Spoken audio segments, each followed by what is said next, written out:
رمضان و قرآن شفاعت کریں گے۔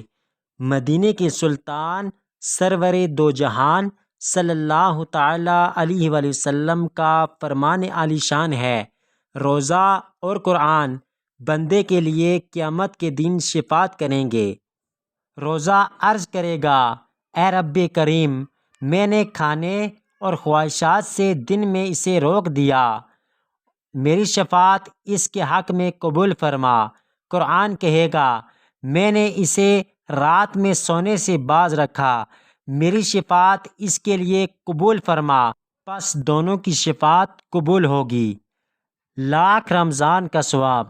حضرت سیدنا عبداللہ بن عباس رضی اللہ تعالیٰ عنہ سے روایت ہے کہ پیارے آقا مدینے والے مصطفیٰ صلی اللہ تعالیٰ علیہ وآلہ وسلم نے ارشاد فرمایا، جس نے مکہ مکرمہ میں ماہ رمضان پایا اور روزہ رکھا اور رات میں جتنا ممکن ہو قیام کیا تو اللہ عز و جل اس کے لیے اور جگہ کے 1,00,000 رمضان کا ثواب لکھے گا، اور ہر رات ایک غلام آزاد کرنے کا ثواب، اور ہر رات ایک غلام آزاد کرنے کا ثواب، اور ہر روز جہاد میں گھوڑے پر سوار کر دینے کا ثواب، اور ہر دن میں نیکی اور رات میں نیکی لکھے گا۔